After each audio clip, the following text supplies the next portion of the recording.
Today, I want to share something with you, a very important topic. Actually, this is a question that has been asked by so many people of different religious background. Um, yung tanong nila is, sino ba daw yung maliligtas? Kasi we have only one reference, we have the Bible, we have the Holy Scripture. But what I mean are most of the religions today, they have the Bible as a reference in their faith. But there are so many religions claiming to be Christians na iba-iba yung interpretations nila, iba-iba yung understanding nila sa Bible. And so, that's why they have different doctrines, they have different teachings and claims, especially in matters about salvation. So, may isang religion, I will not mention, pero nagsasabi na kung gusto mong maligtas, you should be a member of the religion. So, everyone who is not a member of the religion or outside the religion, automatically hell na sila papunta. So they will go directly to the lake of fire.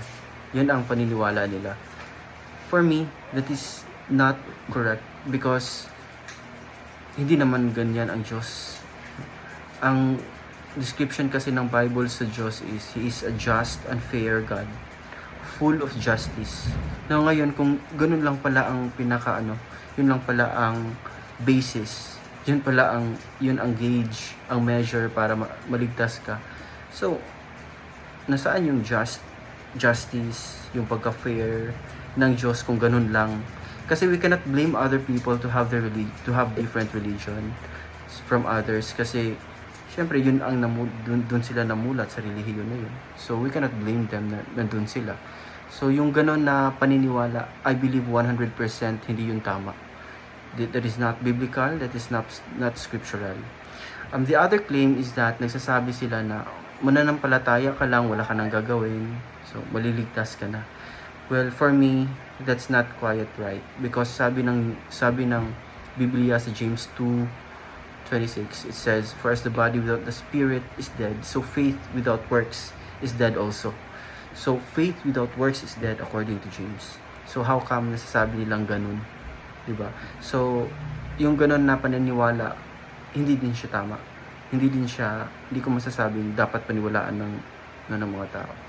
So, yung dalawang answers na yun para sa akin, they are false and we should not believe that. Ako naniniwala ang Diyos is full of justice and He is fair to everyone.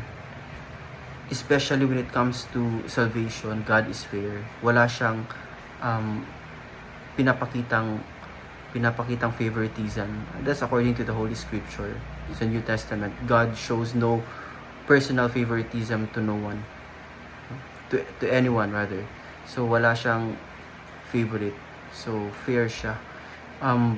Nabasa ko sa Bible na kung gusto mong maligtas, there are actually two kinds of people lang naman. Merong gumagawa ng mabuti, merong gumagawa ng masama.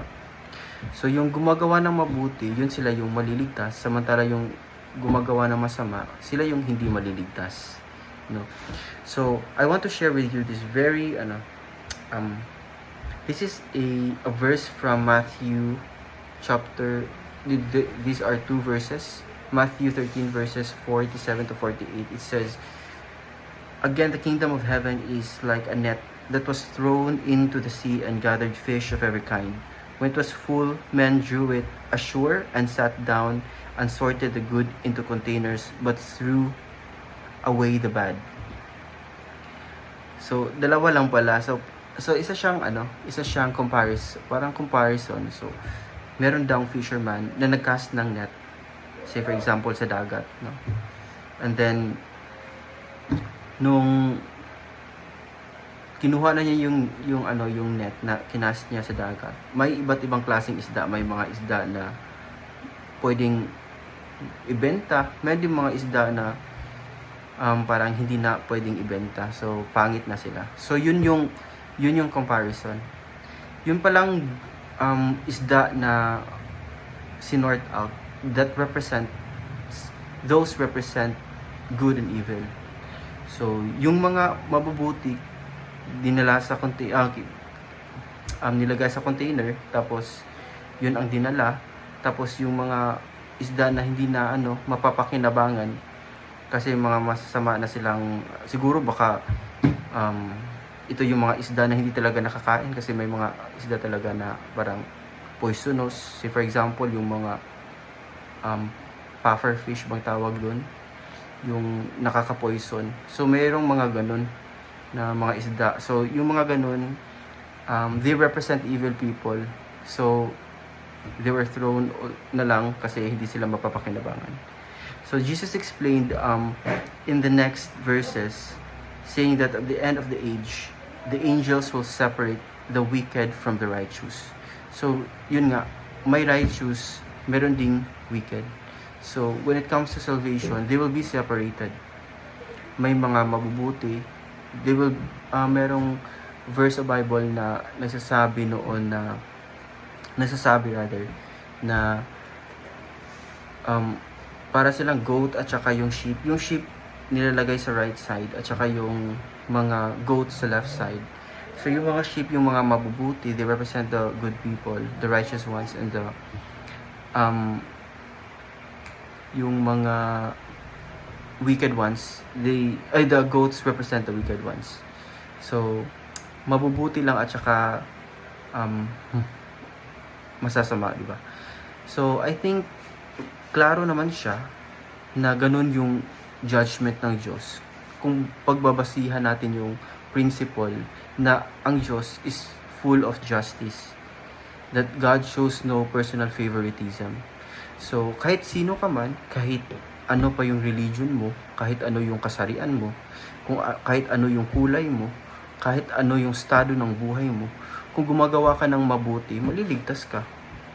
If you obey the commandments of Christ, maliligtas ka. And kung hindi ka naman gumagawa ng kabutihan, masama ka sa kapwa mo, na nagchichismis ka sa mga tao, gumagawa ka ng mga bagay-bagay na hindi naman totoo, sinisiraan mo yung reputasyon nila, or kung isa kang official sa gobyerno na corrupt, ganun, marami ngayon dyan, or isa kang magnanakaw, or isa kang mangangalunya, or unfaithful ka sa asawa mo. So, you are, God will show no personal favoritism. Kung dapat kang ipapunish ka, and you will not be able to enter the kingdom of heaven. So, ganun lang yun. So, for me, I believe, yung kaligtasan is not just by faith or membership sa isang simbahan. Ang kaligtasan, individual siya.